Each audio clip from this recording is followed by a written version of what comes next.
यही कामना करते हैं। इसके अलावा मेरे अजीज भाई आनंद लाटर जी, शर्मा जी बहुत अच्छा संचालन कर रहे हैं और मंच पर मंचासीन सभी प्रमुखजन और यहाँ इस हॉल में विराजमान दूर दराज गांव से आए मेरे पिता तुल्य बुजुर्गों, मेरी मातृशक्ति युवा साथियों, यहाँ मौजूद सभी प्यारे बच्चों, आप सभी को बलराज कुल्लू की राम राम। और आज के इस सुंदर आयोजन के लिए मैं डॉक्टर महेंद्र मलिक सिंह जी का और उनकी पूरी संस्था के दोनों संस्था के प्राचार्य महोदय, अध्यापक महोदय और पूरी उनकी टीम का धन्यवाद करता हूं, आभार व्यक्त करता हूं कि उन्होंने मुझे यहां बुलाकर जो मान सम्मान प्यार और आशीर्वाद दिया है उसके लिए कोटि कोटि मैं सबको प्रणाम करता हूं। और अभी मलिक साहब ने भी बताया, शर्मा जी भी बता रहे थे कि अपने लिए तो उनका मतलब था, जो मीनिंग था, अपने लिए तो पशु जीते हैं।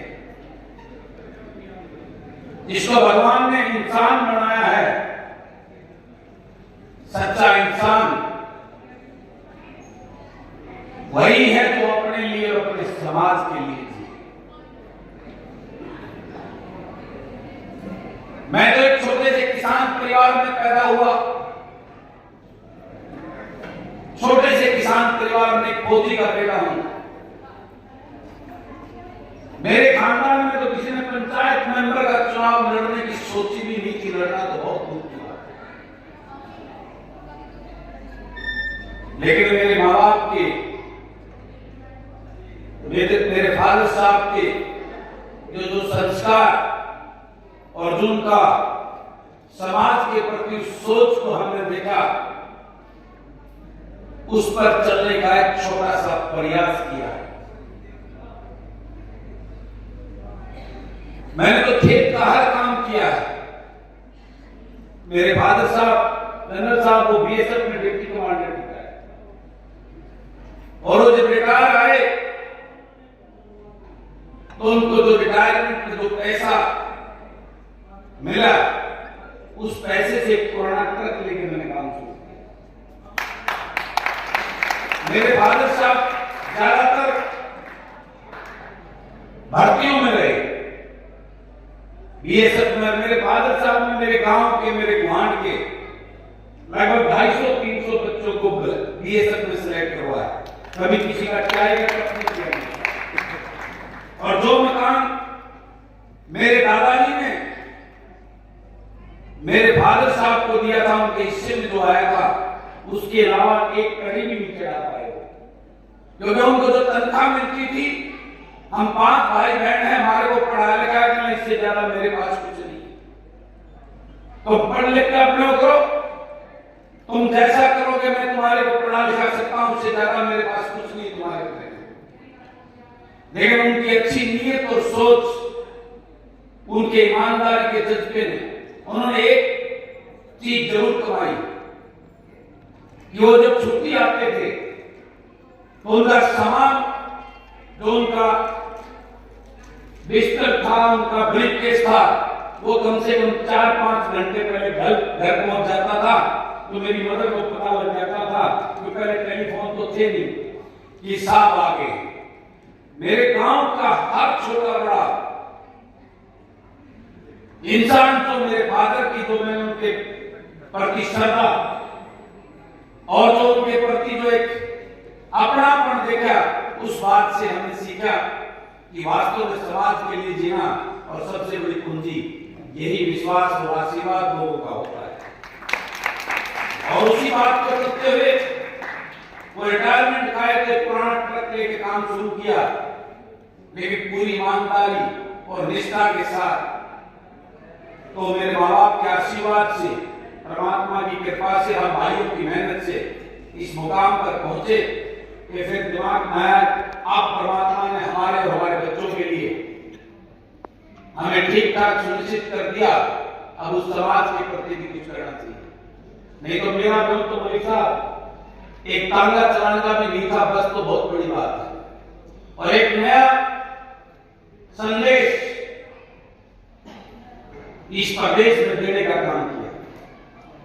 लोग कहते हैं जब मैंने वो बस चलाई, एमएलए बनने के लिए बस चलाई, लेकिन आज आप पूरा देखते होंगे हमारे भाई ने आपके जींद शहर में भी कई बसें चला दी हैं, उन सबको मंजूर किया। मेरे अलावा हरियाणा प्रदेश में लगभग 67 बस पूरे हरियाणा में साफ चलने लगी। ऐसी राजनीति सभी करो ना। अभी तो ये राजनीति लोग मालाएं डलवाते थे, पैसे देते थे और वोट भी लूटते थे और अपने घर भरते थे। मैंने उनको मजबूर कर दिया कि लोगों की सेवा करनी पड़ेगी तब। और मलिक साहब तो बहुत अच्छी तरह पूरे प्रदेश से वाकिफ है, मेरे बहन से भी वाकिफ है, बहुत कुछ इन्होंने। मलिक साहब हफ्ते में करीबन 5 दिन पंचायतें होती थी।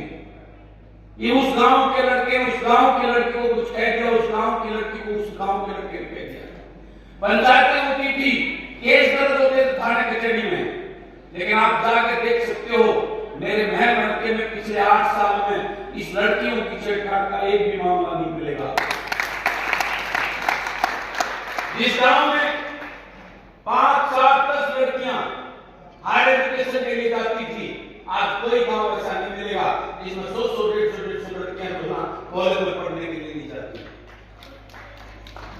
गांव से उनके दरवाजे पे मैं लेके जाता हूं मेरी बसें और कॉलेज के गेट पे उतारती हैं, जिसकी वजह से आज जिस प्रकार का माहौल समाज में है, हर माँ बाप करता है जब तक शाम तक को उसकी बेटी घर ना आ जाए, कोई अनहोनी ना घट जाए, कोई ऐसी बात ना हो जाए जिसमें समाज में हम मुंह दिखाने ना लगे।